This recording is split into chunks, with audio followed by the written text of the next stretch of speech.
Assalamualaikum warahmatullahi wabarakatuh. Halo semuanya teman-teman, selamat malam. Selamat datang kembali di channel Ilo Bercerita dan masih bersama saya Ilo dimanapun teman-teman berada. Semoga teman-teman selalu dalam keadaan sehat, bahagia dan dimurahkan rezekinya. Amin amin ya robbal alamin. Doa terbaik untuk teman-teman semua. Dan pada kesempatan yang baik ini kami akan membawakan satu kisah dari Mas Untung Prasetyo, kisah Warijan. Oh, semakin menarik semakin kesini ya kisah Warijan untuk diikuti. Tapi sebelum kita masuk ke dalam kisahnya, buat teman-teman mungkin yang baru bergabung atau yang sudah lama bergabung tapi lupa nih ternyata belum diklik tombol subscribe-nya, ayo dong. Bisa diklik dulu tombol subscribe-nya, jangan lupa lonceng notifikasinya dinyalakan agar teman-teman selalu mendapatkan notifikasi dari konten-konten yang akan kami upload di setiap harinya. Dan untuk channel Ilo Bercerita ini kami upload setiap hari teman-teman ya, setiap malam jam 9 malam waktu Indonesia bagian Barat. Gak pakai berlama-lama lagi, langsung saja kita masuk ke dalam kisahnya. Kita berangkat ke Jawa Tengah. Jatuhnya keris Braja Musti. Kisah Warijan.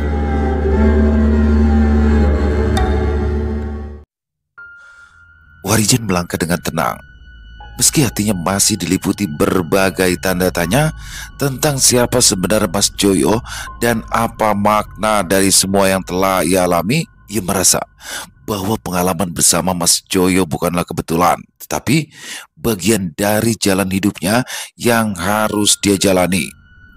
Sambil menggenggam batu kecil berwarna hijau dengan bias kuning yang ia temukan di sakunya, Warijan berusaha mencari petunjuk lebih lanjut atau setidaknya merenungkan pelajaran yang telah ia peroleh. Jalan setapak di pematang tanah yang ia lewati membawa Warijan kembali memasuki suasana pedesaan. Di kejauhan terlihat rumah-rumah kecil beratapkan genteng merah, ladang yang hijau subur, dan petani yang sibuk mengolah tanah mereka. Suara kokok ayam bercampur dengan desiran angin yang membawa aroma segar tanaman padi. Warijan merasa seperti kembali ke dunia nyata setelah lama tenggelam dalam dunia yang penuh dengan misteri.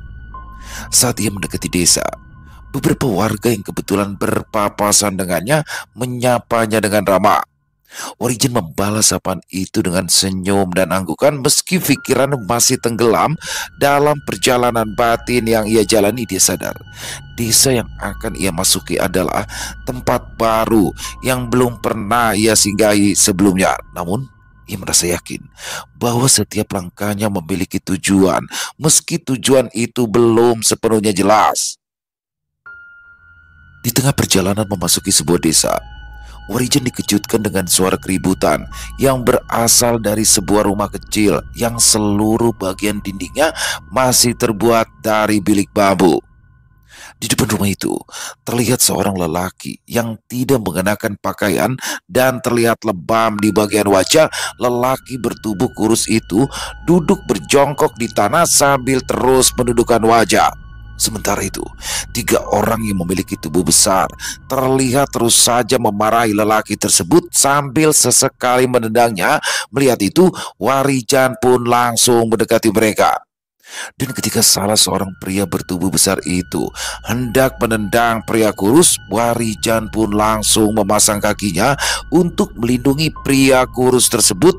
Warijan dengan sigap menghentikan tendangan yang nyaris saja mengenai tubuh lelaki kurus itu. Gerakan Warijan yang cepat dan penuh ketenangan membuat ketiga pria tersebut langsung berhenti dan memandangnya dengan wajah yang tercengang sekaligus kesal. Tanpa berkata-kata, Warijan membantu pria kurus itu berdiri dan menyandarkannya pada dinding bambu rumah. Lelaki kurus tersebut tampak ketakutan, namun ada secercah harapan di matanya saat ia menatap Warijan yang berdiri di depannya dengan penuh wibawa. Ketiga pria bertubuh besar itu yang awalnya terkejut dengan kehadiran Warijan mulai menunjukkan ekspresi tidak senang.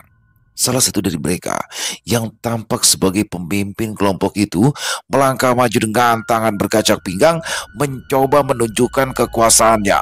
Tubuhnya kekar dengan rang tegas dan tatapan mata yang sangat tajam, akan tetapi auranya sama sekali tidak mampu menggetarkan hati Warijan yang tetap berdiri dengan tenang.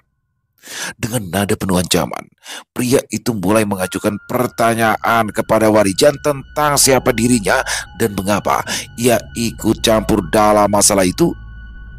Namun, Warijan tetap tidak menjawab. Sebaliknya, ia hanya menatap pria itu dengan pandangan yang seolah-olah membaca isi hatinya.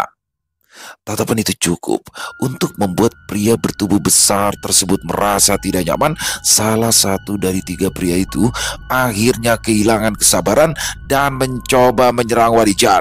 Namun dengan gerakan yang begitu cepat, Warijan menghindar, lalu menangkap lengan penyerangnya dan memutarnya dengan lembut. Tapi penuh tenaga, pria itu terjatuh ke tanah dengan wajah menahan kesakitan. Tetapi Warijan tidak melanjutkan serangannya. Dia hanya berdiri tegak, menunggu reaksi dari dua pria lainnya. Melihat kejadian itu, dua pria yang tersisa mulai ragu.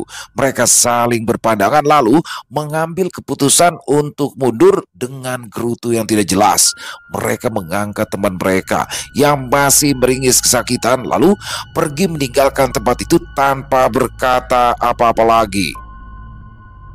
Setelah mereka pergi, Warijan berjongkok di samping lelaki kurus tersebut yang kini mulai menangis terisak-isak. Warijan menepuk pundaknya dengan lembut, mencoba menenangkan hatinya yang hancur dari kondisi tubuhnya yang penuh lebam dan raut wajahnya yang penuh keputusasaan. Jelas bahwa lelaki ini telah lama menjadi korban kekerasan. Saat lelaki kurus itu akhirnya mampu mengumpulkan keberanian untuk berbicara, ia mulai bercerita dengan suara gemetar. Dia mengatakan bahwa ketiga pria tersebut adalah anak buah dari Pade Mario yang merupakan seorang rentenir. Mereka menagih hutang yang belum mampu dibayarkannya, dan rumah kecil dari bambu itu adalah satu-satunya harta yang tersisa. Tetapi para rentenir itu mengancam akan menyitanya jika hutangnya tidak dilunasi dalam waktu dekat. Mendengar cerita itu, Warijan merasa ada sesuatu yang harus ia lakukan. Dia tahu bahwa pertemuan ini bukanlah kebetulan. Dengan hati yang penuh empati, ia memutuskan untuk membantu lelaki tersebut, tidak hanya untuk menyelesaikan masalahnya dengan rentenir, tetapi juga untuk membantunya memulihkan harga dirinya dan memulai kehidupan yang lebih baik. Warijan menyadari bahwa pertolongan yang ia berikan kepada orang lain adalah bagian dari perjalanan laku lampanya, sebuah ujian yang harus ia jalani dengan hati yang lapang dan bijaksana. Akan tetapi, lelaki itu malah meminta Warijan agar pergi meninggalkan desa karena dia yakin jika anak buah Pade Mario akan kembali untuk mengajarnya. Sebaiknya sampean segera pergi, Mas. Biar saya dan istri serta anak saya saja yang bertahan di sini. Karena biar bagaimanapun saya tetap harus membayar semua hutang-hutang saya, ujar pria kurus yang bernama Yudo itu. Sebenarnya saya juga tidak ingin campur dalam urusan sampean ini, Mas. Tapi melihat apa yang mereka sudah lakukan, ya saya tidak bisa berdiam diri. Memang benar, sampean memiliki kewajiban untuk mengembalikan atas apa yang telah sampean pinjam. Tapi mereka tidak memiliki hak untuk menindas seseorang, apalagi sampai memukulinya, balas Warijan dengan tegas. Tidak lama setelah Warijan dan Mas Yudo berbincang-bincang tentang permasalahan yang sedang dihadapinya, tiba-tiba saja tiga orang yang tadi sempat menghajar Mas Yudo datang bersama dua orang lainnya. Mengetahui hal itu, wajah Mas Yudo seketika berubah pucat karena merasa sangat ketakutan. Hal itu terjadi karena Mas Yudo tahu jika orang itu adalah Pade Mario dan Bakromo yang merupakan seorang dukun sakti yang selama ini menjadi kaki tangan Pade Mario. Melihat 5 orang tersebut mendekat, termasuk 2 sosok yang dikenal sebagai Pade Mario dan Bakromo, Warijan tetap tenang. Sebaliknya, Mas Yudo yang duduk di sampingnya mulai gemetar hebat. Dengan terus menundukkan wajahnya yang semakin pucat, sosok Pade Mario yang bertubuh besar dengan kumis tebal dan mata tajam memancarkan aura yang kejam, sementara Bakromo, seorang lelaki tua yang memegang tongkat dengan wajah penuh keriput, tampak menatap Warijan dengan tatapan dingin namun penuh perhitungan. Pade Mario melangkah mendekat sambil menatap tajam ke arah Warijan. Ia tidak berbasa basi dan langsung menunjukkan rasa tidak suka terhadap keberadaan orang asing yang mencampuri urusannya.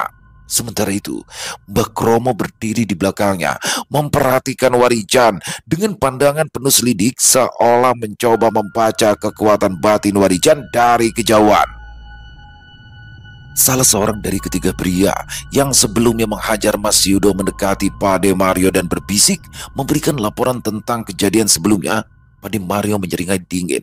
Lalu ia menatap Warijan dengan suara yang penuh ancaman mengatakan bahwa ia tidak akan segan-segan menyingkirkan siapapun yang berani menghalangi jalannya.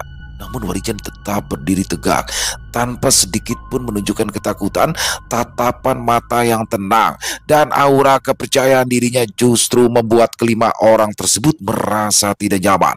Mbak Kromo yang mulai menyadari jika ada sesuatu yang berbeda dari sosok Warijan melangkah maju dengan tongkatnya, lalu berhenti beberapa langkah dari tempat Warijan berdiri. "Anak muda, kau bukan orang sembarangan rupanya," gumam Mbak Kromo dengan nada rendah tapi penuh tekanan.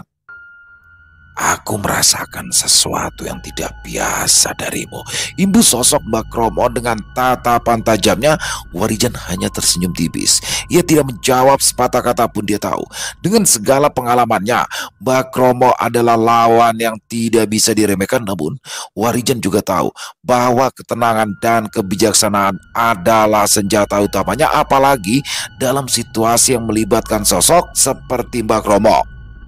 Mbak Kromo menggerakkan tongkatnya ke arah tanah, dan seketika itu pula angin di sekitar mereka berembus kencang, membuat daun-daun bambu di sekitar berguguran. Mas Yudo yang berada di belakang Warijan semakin ketakutan. Tubuhnya menggigil hebat, namun Warijan tetap berdiri tanpa gentar, menatap langsung ke arah Mbak Kromo, memberikan sinyal bahwa dia siap menghadapi apapun yang terjadi. Pade Mario yang tidak sabar dengan suasana tegang itu memberikan perintah kepada salah seorang anak buahnya untuk menyerang Warijan. Pria tersebut langsung melesat maju dengan gerakan kasar, berusaha menghantam Warijan dengan pukulan keras. Namun sebelum pukulan itu sampai, Warijan dengan gesit menghindar. Kemudian dengan satu gerakan cepat dia menekuk tangan penyerangnya, membuatnya jatuh berlutut dengan teriak sakitan. Lihat itu, Mbak Kromo mengangkat tongkatnya tinggi-tinggi. Warijan tahu ini adalah pertanda bahwa dukun sakti itu akan menggunakan ilmu hitamnya. Warijan segera memusatkan energi batinnya, membuat pagar gaib yang melindungi tubuhnya dan mempersiapkan dirinya untuk menghadapi apapun yang akan terjadi. Dalam hitungan detik, suasana di sekitaran mereka berubah. Udara terasa semakin berat dan hawa dingin tiba-tiba menyelimuti tempat itu. Namun Warijan tetap tenang. Dia mengingat ajaran gurunya Sudiro dan wejangan dari Mas Joyo tentang keseimbangan. Dalam hati ia berdoa kepada Tuhan, menyerahkan segalanya kepada kehendak Sang Pencipta. Warijan tahu bahwa semua ilmu, baik fisik maupun gaib, tidak lebih dari alat untuk menjalankan kehendak Tuhan. Ketegangan semakin memuncak dan pertempuran antara Warijan dan kelompok Pade Mario tampaknya tidak terhindarkan. Namun di balik ketegangan itu, Warijan merasa bahwa ini adalah bagian dari ujiannya, sebuah batu loncatan untuk membuktikan jika dirinya layak sebagai murid Sudiro dan penerus nilai-nilai kebajikan. Serangan berikutnya datang ke arah Warijan. Sosok lelaki yang bertubuh tegap tadi melesatkan tendangan ke arah Warijan, dan bersama dengan itu Mbak Kromo juga melesatkan serangan melalui energinya yang tak kasat mata. Namun Warijan yang sudah melindungi tubuhnya dengan ajian Pamong Rogo tidak menghindari serangan dari Mbak Kromo. Dia terlihat fokus menyerang balik orang yang tadi sempat dijatuhkannya. Dalam hitungan detik, Warijan melangkah maju, menangkap pergelangan kaki lawannya di udara dengan gerakan cepat. Dengan satu sentakan yang penuh tenaga, dia melempar tubuh pria tersebut ke tanah, membuat debu beramburan. Pria itu mengerang kesakitan, tapi Warijan tidak memberikannya kesempatan untuk bangkit.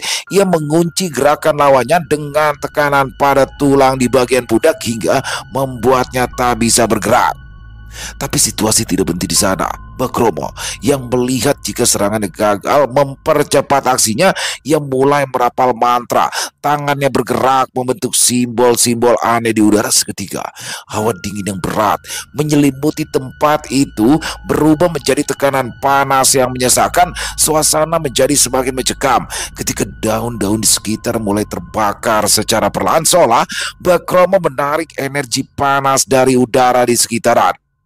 Warijan yang masih mengendalikan pria di bawahnya segera menyadari perubahan.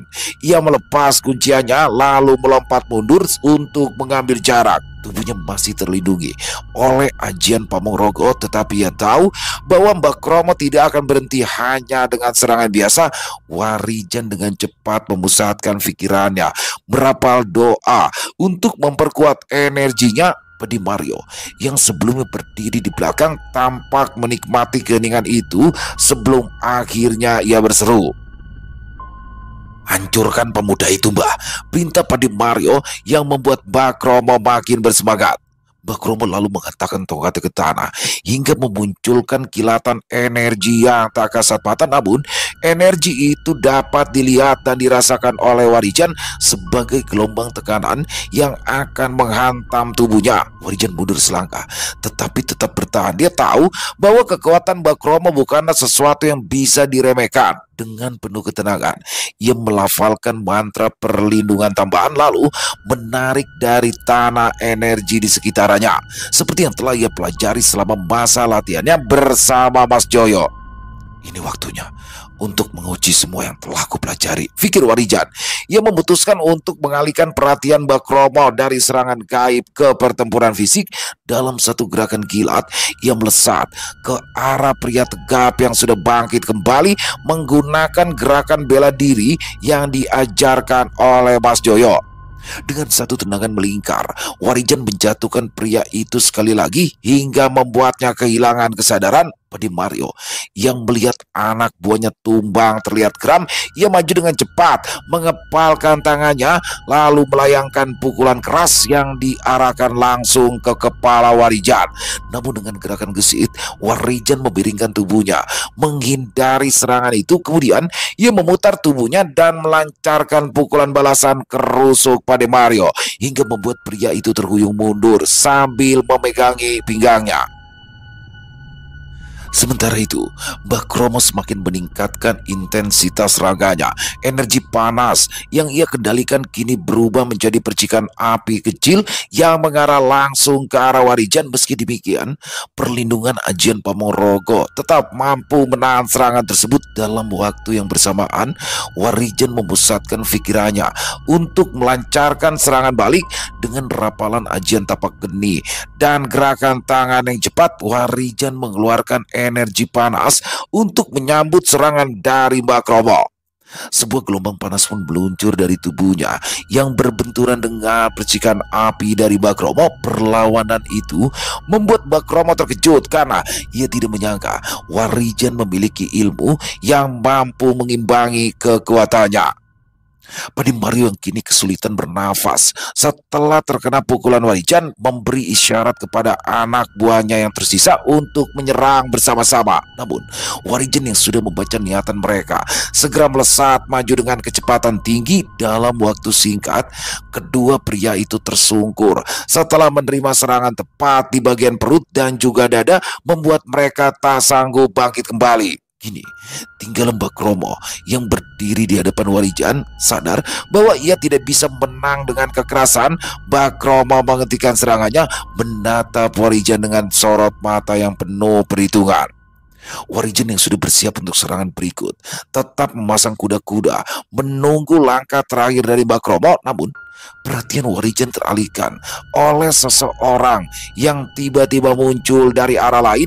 Pria bertubuh kecil itu langsung menendang bagian punggung Warijan hingga ia terjerembab. Di saat yang bersamaan, keris pusaka yang menjadi tempat bersemayamnya sosok Braja Musti terjatuh, dan hal itu dimanfaatkan oleh Pade Mario yang langsung mengambil keris patrem hitam dengan warangka yang berukiran emas tersebut. "Cukup, hentikan," ucap Pade Mario dengan suara lantang. "Aku tahu kau ingin membantu Yudo, Dan aku pikir, dengan benda ini, Yudo dapat melunasi semua hutang-hutangnya bersama bunga-bunganya. Imbu Pade Mario sambil menunjukkan keris milik Warijan itu. Pria bertubuh kecil yang tadi menyerangnya berdiri di sisi Pade Mario, bersiap untuk melindunginya. Tatapannya tajam penuh kemenangan, seolah yakin bahwa Warijan sudah tidak berdaya. Warijan yang masih merasakan nyeri di bagian punggung akibat tendangan mendadak berusaha bangkit dengan perlahan. Pandangannya tertuju pada keris pusaka Brajamusti yang kini berada di tangan Pade Mario. Suasana semakin menjadi mencekam, terutama ketika Pade Mario dengan sombong mengangkat keris itu seolah-olah telah menemukan kunci kekuatannya. Aku bisa merasakan energi dan kekuatan besar pada keris ini. Keris ini adalah alat yang akan menyelesaikan semua masalahku. Ujar Pade Mario yang merasa sangat senang dengan bilah keris yang ada di tangannya. Jika benda itu dapat melunasi semua hutang-hutang Mas Yudo, maka aku akan membiarkan keris tersebut kau miliki, jawab Warijan dengan tegas yang sontak membuat Pade Mario tersenyum puas dan langsung pergi meninggalkan Warijan tanpa mengucapkan sepatah kata pun. Namun berbeda dengan Bakromo, dukun yang tahu jika Warijan memiliki kekuatan dan kesaktian yang lebih tinggi, justru tersenyum tipis sambil berlalu. Ia berkata, "Anak muda, kau lebih kuat daripada yang kuduga. Tapi ingat, pertempuran ini belum selesai. Akan ada hari di mana kita akan bertemu kembali," ucap Bakromo dengan tegas. Tanpa berkata-kata lagi, Bakromo mengentakkan tongkatnya ke tanah, menciptakan asap tebal yang langsung menyelimuti area tersebut. Ketika asap menghilang, Bakromo sudah lenyap dari hadapan Warijan. Warijan berdiri diam, merasakan energi di sekitarnya mulai tenang kembali. Dia tahu bahwa ini bukanlah akhir, namun dia bersyukur telah melindungi Mas Yudo dan menyelesaikan pertempuran. Walau keris pusaka yang menjadi tempat bersemayamnya Brajamusti kini sudah berada di tangan Pade Mario. Warijan berdiri di tengah keheningan. Matanya menatap lurus ke arah tempat Bakromo menghilang. Debu perlahan mereda, meninggalkan sisa-sisa keributan yang baru saja terjadi. Di sekitaran hanya suara angin yang terdengar, seolah membisikkan bahwa pertempuran telah usai untuk saat ini. Ia menarik nafas panjang, mencoba menenangkan jantungnya yang masih berdegup kencang. Pikirannya kembali pada keris pusaka Brajamusti yang kini berada di tangan Pade Mario. Walaupun keris tersebut tidak akan berfungsi apapun di tangan Pade Mario, namun dia tahu bahwa Brajamusti yang berada di dalam keris tersebut masih memulihkan energinya setelah pertempuran besar melawan sosok genderuwo yang berhasil dikalahkan oleh Sudiro beberapa waktu lalu. Tanpa membuang waktu, ia mulai berjalan meninggalkan tempat itu. Mas Yudo yang masih terduduk di tanah dengan tubuh yang gemetar karena trauma menatap ke arah Warijan yang berlalu pergi. Warijan menoleh sekilas, memastikan bahwa lelaki itu tidak dalam bahaya lagi. Meski tidak ada kata-kata yang terucap, pandangan mata Warijan memberikan keyakinan pada Mas Yudo bahwa ia dan keluarganya telah aman. Dengan langkah tenang namun tegas, Warijan menyusuri jalan setapak, meninggalkan desa kecil itu di belakangnya. Hati Warijan penuh dengan perasaan campur aduk. Pertarungan tadi menunjukkan bahwa kekuatannya telah berkembang pesat selama laku lampanya, namun ia juga menyadari bahwa masih ada banyak hal yang belum ia pahami. Selain itu, dia juga harus menemukan Pade Mario, bukan hanya untuk merebut kembali keris pusaka itu, tetapi juga untuk memastikan keseimbangan antara dunia nyata dan gaib tetap terjaga. Langit mulai gelap, menandakan bahwa malam akan segera tiba. Warijan menemukan sebuah pohon besar di pinggir jalan tempat ia biasa beristirahat sejenak. Ia duduk bersila di bawahnya, memejamkan mata untuk bermeditasi. Dalam keheningan malam, ia membuka mata batinnya, mencoba merasakan keberadaan Pade Mario dan energi dari Brajamusti. Namun yang ia rasakan hanyalah kekosongan, seolah-olah energi keris itu telah disembunyikan dengan sangat baik.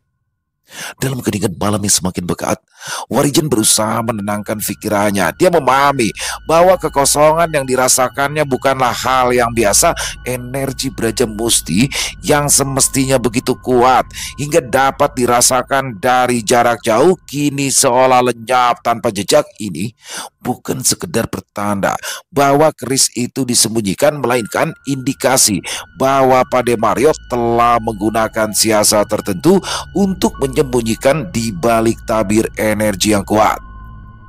Warijan menarik nafas panjang, membiarkan udara malam yang dingin memenuhi dada. Ia tahu bahwa jalan ke depan akan menjadi lebih sulit. Ketika mata batin tidak dapat memandu, ia harus mengandalkan naluri dan kecermatannya untuk membaca tanda-tanda di alam. Setelah beberapa saat bermeditasi, ia membuka matanya perlahan. Cahaya bulan yang samar memantul di daun-daun di atasnya, menciptakan bayangan yang bergerak pelan mengikuti hembusan angin. Tiba-tiba saja, suara langkah kaki terdengar dari kejauhan. Warijan tetap duduk diam, menajamkan indranya untuk mengenali siapa atau apa yang mendekat ke arahnya. Tidak lama kemudian, muncullah Mas Yudo yang terlihat sedang mencari keberadaan Warijan. Bukan tanpa alasan, Mas Yudo datang untuk mencari Warijan karena sebelumnya dia belum sempat mengucapkan terima kasih. "Kenapa sampean malah kesini, Mas?" tanya Warijan yang sontak membuat Mas Yudo terkejut ketika melihat Warijan berdiri dan berjalan menghampiri. Saya ingin mengucapkan terima kasih kepada sampean, Mas. Dan saya tahu sepertinya sampean akan kembali merebut keris yang tadi sudah dibawa oleh Pademario," balas Mas Yudo menjelaskan. "Selain itu, sepertinya Pademario dan juga Mbah Kromo tidak akan membiarkan sampean pergi dari desa ini, Mas," imbu Mas Yudo menjelaskan. "Benar juga apa yang sampean katakan itu, Mas.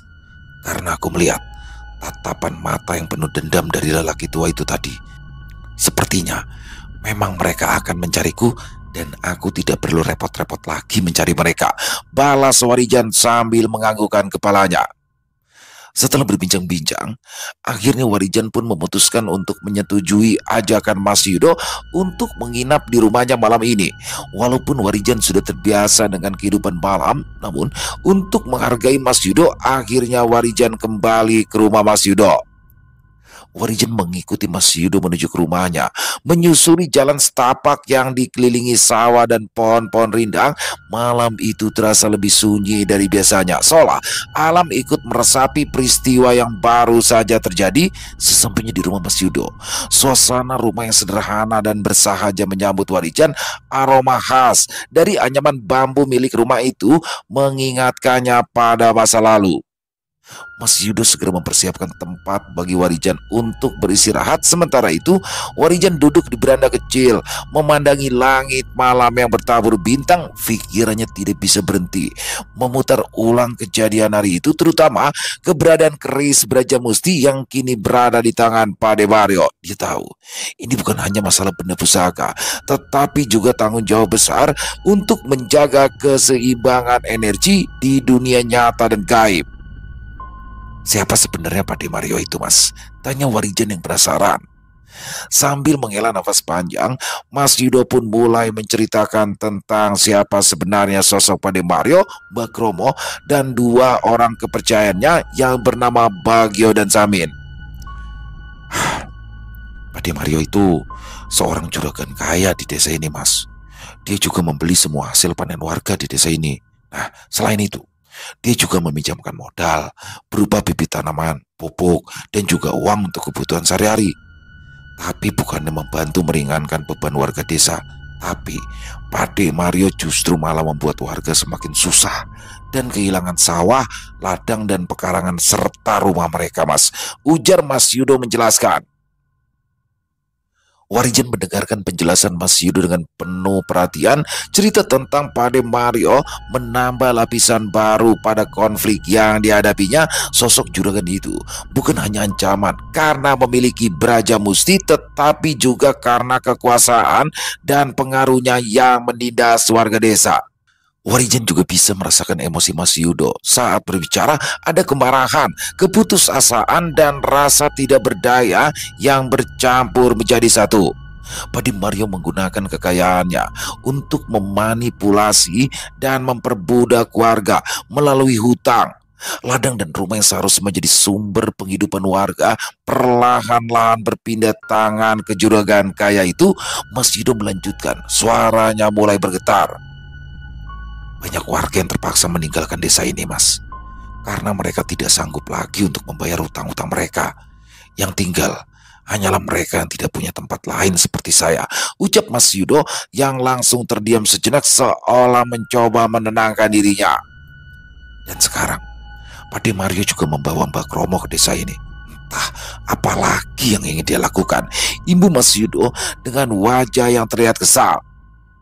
Warijan menghela nafas, pandangannya menyapu gelapnya malam di sekitar mereka. Malam itu dia merasa jika Pade Mario bukan hanya sekedar musuh pribadinya, tindakannya sudah merugikan banyak orang, menjadikannya sosok yang harus dihentikan bukan hanya demi keris Brajamusti, tapi demi kehidupan warga desa yang tertindas. Dalam hati, Warijan bertekad menghentikan langkah pria itu, bukan hanya untuk menyelamatkan pusaka, tetapi juga untuk mengembalikan harapan bagi warga desa. Malam berlalu perlahan. Meskipun lelah, Warijan tetap waspada. Ia memutuskan untuk bermeditasi di ruang kecil yang telah disediakan Mas Yudo untuknya. Dalam meditasi, ia mencoba merasakan keberadaan Brajamusti dan memikirkan langkah berikutnya. Namun, ada energi kuat yang membuatnya sulit untuk menjangkau. Di sisi lain, Mas Yudo tampak gelisah. Ia bolak-balik ke dapur dan ruang tamu kecil rumahnya. Sesekali melirik ke arah kamar tempat Warijan bermeditasi. Mas Yudo tahu dengan adanya keberadaan Warijan di rumahnya, ancaman dari Pade Mario akan segera datang. Ketika malam semakin larut, suasana hening mulai terusik oleh suara-suara aneh dari kejauhan. Angin yang tiba-tiba bertiup kencang diikuti dengan bunyi ranting-ranting pohon yang patah membuat bulu kuduk Mas Yudo meremang. Ia berjalan ke arah pintu, mengintip keluar tapi tidak melihat apapun. Namun nalurinya mengatakan bahwa sesuatu sedang terjadi. Warijan yang tengah bermeditasi tiba-tiba membuka matanya. Dia merasakan energi asing yang mendekat. Ia berdiri dan keluar dari kamar menemui Mas Yudo yang kini berdiri kaku di pintu rumah. Sampai tetap di dalam dan jangan keluar apapun yang terjadi, ucap Warijan kepada Mas Yudo dengan tegas sebelum melangkah keluar. Di depan rumah, ia berdiri dengan tenang, memandangi jalan setapak yang gelap. Dari kejauhan, terlihat beberapa bayangan mendekat dengan perlahan, disertai hawa dingin yang semakin menyesakan. Selain itu, tiba-tiba saja dua buah bola api terbang ke arahnya, dan dalam waktu singkat, kedua bola api itu sudah berada di atasnya. Warijan bersiap. Dia tahu bahwa malam ini dia akan kembali menghadapi pertempuran dengan makhluk-makhluk gaib. Dengan tubuh yang tegap dan hati yang siap, Warijan berdiri menghadap kedua bola api yang kini menggantung di udara tepat di atasnya. Hawa malam yang semula tenang kini terasa semakin berat. Ketika bola api itu semakin mendekat, Warijan menarik nafas dalam-dalam, memusatkan seluruh energi dalam tubuhnya. Seiring dengan gerakan bola api yang siap meluncur, Warijan menggunakan ajian pamong rogonya untuk menciptakan perisai pelindung yang kuat di sekeliling tubuh. Perlahan, bola api pertama meluncur ke arahnya dengan kecepatan tinggi. Dalam hitungan detik, Warijan melompat menghindari bola api pertama yang melesat tepat di bawah kakinya. Namun, bola api kedua lebih cepat. Dengan refleks yang tajam, Warijan membentuk telapak tangan terbuka dan memusatkan energi dari dalam tubuhnya, mengarahkan kekuatan batin untuk mengalir melalui telapak tangannya. Dalam sekejap, energi itu membentuk gelombang pelindung yang memantulkan bola api itu mundur.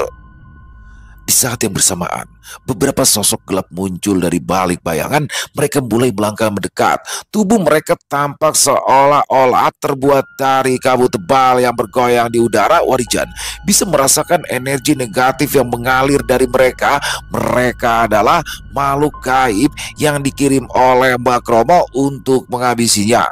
Dengan tenang, Warijan kembali memusatkan pikiran dan tubuhnya, bersiap menghadapi mereka. Gerakannya cepat dan serangan demi serangan yang dilancarkan oleh makhluk-makhluk gaib itu dengan mudah ia hindari atau dipatahkan dengan ajian pelindung dan ilmu bela diri yang telah ia kuasai. Namun, salah satu dari makhluk itu yang lebih besar dan lebih kuat melesat dengan kecepatan luar biasa, menumbuk tanah dengan keras, menciptakan gelombang kejut yang membuat tanah di sekitarnya bergetar. Warijan terhuyung, tapi segera menenangkan diri. Dia tahu bahwa jika dia tidak dapat mengalahkan makhluk ini, ia akan kesulitan menghadapi yang lainnya. Dengan cepat, Warijan merapalkan ajian Sindung Geni yang dengan cepat memunculkan bola api kecil yang menyala merah, dan ketika sosok besar itu kembali melesat ke arahnya, Warijan langsung melesakkan ajian Sindung Geni yang dengan seketika membuat makhluk tersebut terpental dan berubah menjadi kepulan asap hitam. Bersama dengan itu, dua buah bola api yang semula mengambang di ketinggian dengan tenang mulai melesat ke arah Warijan. Warijan sudah siap. Dengan gerakan cepat, dia menghindar lalu menyerangkan serangan balik dengan ajian tapak geni yang tepat mengenai tubuh makhluk itu. Pertempuran belum berakhir. Warijan yang fokusnya masih ke arah sosok-sosok makhluk gaib itu mendapatkan serangan fisik berupa tendangan dari arah belakang tubuh. Beruntung kala itu Warijan sudah menyiapkan ajian pelindung Pamongrogo yang dibalut dengan ajian Sindung Jagat untuk melindungi tubuhnya, sehingga lelaki bertubuh kecil yang menyerangnya dari arah belakang terbental dan jatuh terjerbab. Serangan fisik pun masih berlanjut. Setelah dapat membuat salah seorang anak buah Pade Mario terjungkak, kini Warijan harus menghadapi 3 orang sekaligus. Walau gerakan-gerakan bela diri dari lawannya dapat dengan mudah dihindari oleh Warijan, namun di saat yang bersamaan ada energi besar yang juga melesat ke arahnya, dan dari kejauhan Warijan melihat sosok Mbak Kromo yang sejak awal sudah mengamati pertempuran kini menggerakkan jari telunjuknya dengan penuh konsentrasi. Dengan satu isyarat, sebuah gelombang energi hitam yang sangat besar melesat ke arah Warijan, menembus udara dengan kecepatan luar biasa. Tanpa berpikir panjang, Warijan segera menarik nafas dalam-dalam, memusatkan semua energi pada pertahanan ajian Pamongrogo yang sudah melindungi tubuhnya. Kali ini ia tingkatkan dengan memanggil kekuatan tambahan dari energi alam gaib yang ada di sekitarnya. Gelombang hitam yang dikirim oleh Mbak Kromo itu melesat cepat, namun ketika sampai di hadapan Warijan, dia merasakan adanya perlawanan yang sangat kuat. Energi yang mengelilinginya memantulkan sebagian besar kekuatan dari gelombang hitam itu. Serangan itu tetap menghantam tubuhnya dan membuatnya terhuyung mundur.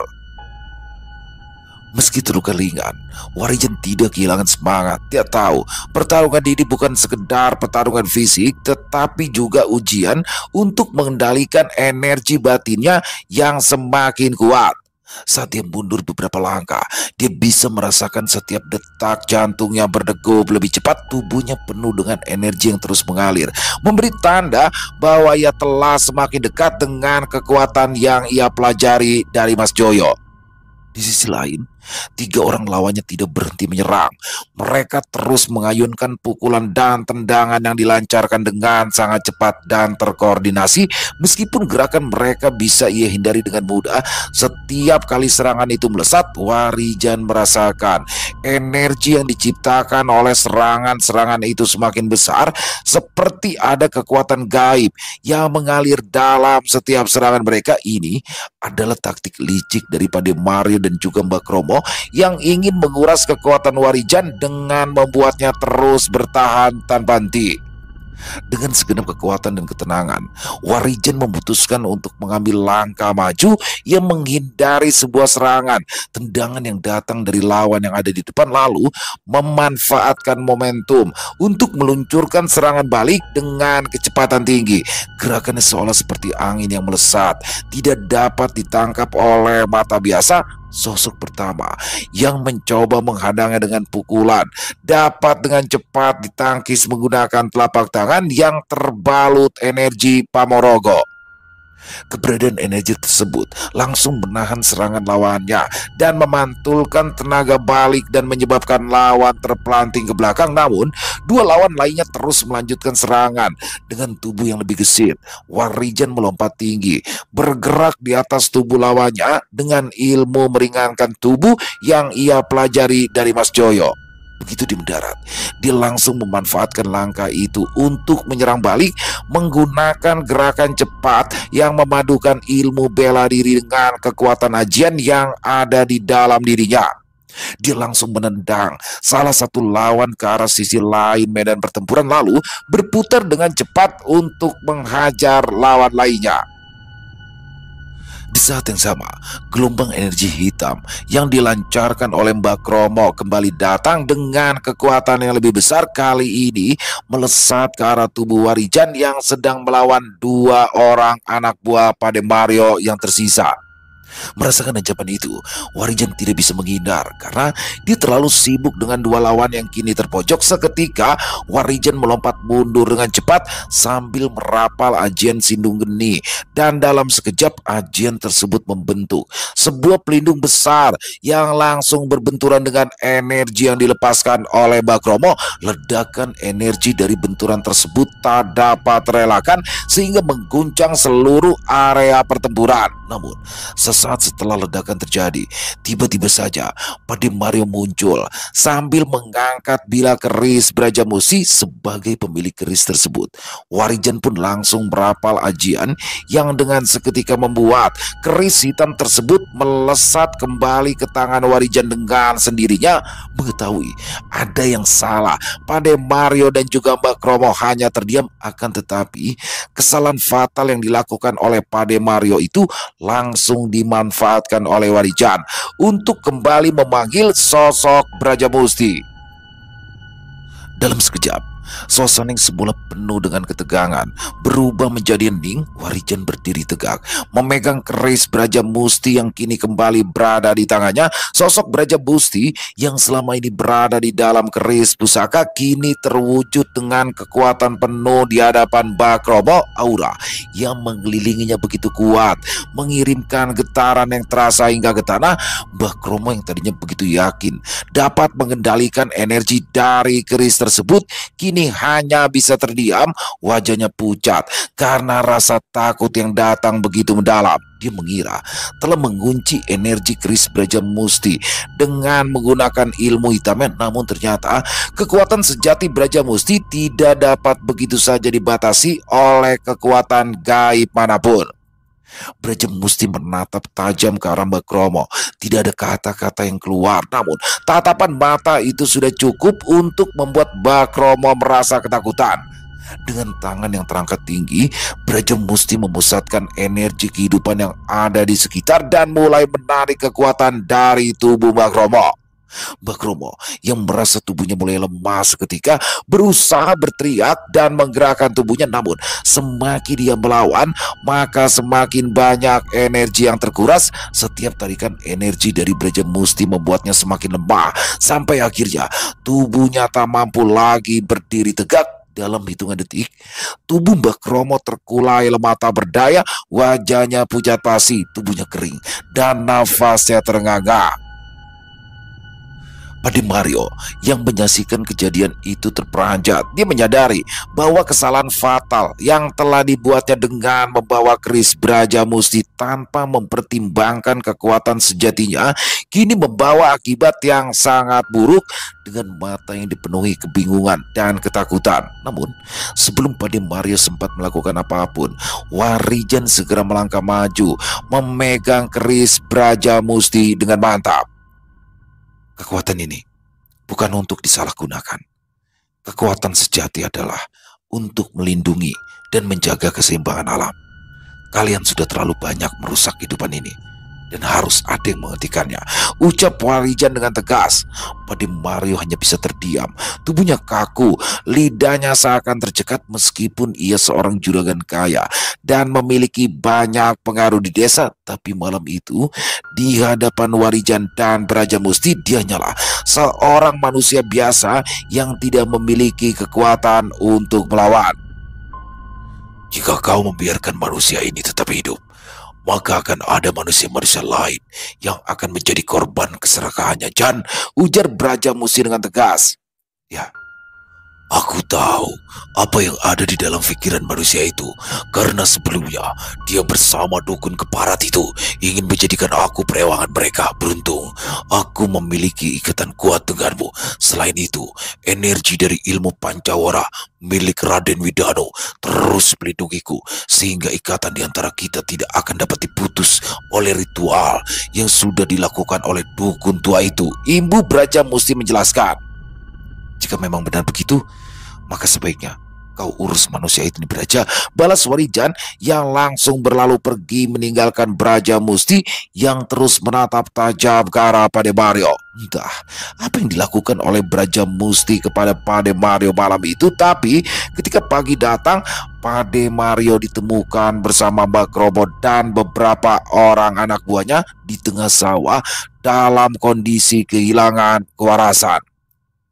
Mengetahui jika tidak ada lagi orang-orang seperti Pademario di desa itu, Warijan pun berpamitan kepada Mas Yudo untuk melanjutkan perjalanannya. Mas Yudo yang merasa berutang budi kepada Warijan pun memberikan kenang-kenangan berupa ikat kepala berwarna coklat muda dengan motif batik kepada Warijan.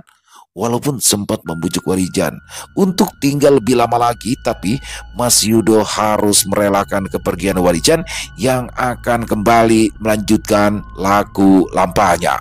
Selesai. Wow, luar biasa kisah dari Mas Untung Prasetyo dan Warijan. Warijan akhirnya berhasil mengendalikan semuanya dan berhasil meraih kembali sosok Riz Brajamusti yang sempat direbut oleh musuhnya. Aduh, Pademario dan antek-anteknya ya. Di situ dia menjadi sosok rentenir yang menyiksa para warga desa. Pertamanya pura-pura baik nih, minjemin uang, beliin bibit, tapi ternyata ada motif jahat di situ yang tersembunyi. Luar biasa sekali ya. Bagaimana Warijan setelah menjalani ilmu bela diri ya bersama Mas Joyo akhirnya bisa mempraktekannya langsung. Semakin seru aja kisah Warijan ini dan ditunggu lagi untuk kisah-kisah selanjutnya Mas Untung Prasetyo. Buat teman-teman yang mungkin suka baca ya bisa mengunjungi karya karsa daripada Mas Untung Prasetyo. Kisahnya keren-keren banget di sana teman-teman. Dan buat teman-teman yang mungkin punya komentar lain ataupun punya pendapat lain ya tentang kisah barusan bisa menuliskan di dalam kolom komentar ataupun hanya sekedar saling menyapa. Insya Allah kami akan menjawabnya satu persatu. Yuk kita ambil hikmah yang baiknya saja dalam kisah barusan dan dibuang yang buruk-buruknya. Apabila memang tidak ada yang baik, kita jadikan sebagai hiburan saja. Buat teman-teman yang suka dengan kisah barusan bisa diklik tombol like-nya, tombol jempolnya, boleh juga ya dibantu share link video ini ke teman-teman yang lain agar juga ikut merasa terhibur. Dan buat yang belum subscribe, ayo dong bisa diklik tombol subscribe, jangan lupa lonceng notifikasinya dinyalakan agar teman-teman selalu mendapatkan notifikasi dari konten-konten yang akan kami upload di setiap harinya. Dan kami juga ingin mengucapkan terima kasih ya kepada seluruh teman-teman yang sudah selalu setia hadir, yang sudah selalu mendukung kami. Karena teman-temanlah kami selalu bersemangat berkarya di setiap harinya. Oh iya, buat teman-teman mungkin yang punya kisah horor misteri yang diangkat dari kisah nyata yang berdasarkan pengalaman pribadi, apabila mungkin berkenan dibawakan di channel kami, bisa mengirimkannya ke nomor telepon kami yang ada di sini. Bebas ya, dalam bentuk tulisan boleh, dalam bentuk rekaman suara boleh, senyamannya teman-teman aja. Dan buat teman-teman yang sudah mengirimkan kisah, kami ucapkan terima kasih. Dan di akhir kata saya Ilo mengucapkan permohonan maaf apabila mungkin dalam pembawaan kisahnya ada kata-kata saya yang salah ataupun ada kata-kata saya mungkin yang kurang berkenan. Saya mohon dibukakan pintu maaf yang seluas-luasnya. Sampai berjumpa lagi di konten-konten kami selanjutnya yang pasti tidak kalah serunya, yang pasti tidak kalah horor, yang masih bersama saya Ilo di channel Ilo Bercerita. Salam sehat, sukses selalu untuk kita semua. Assalamualaikum warahmatullahi wabarakatuh.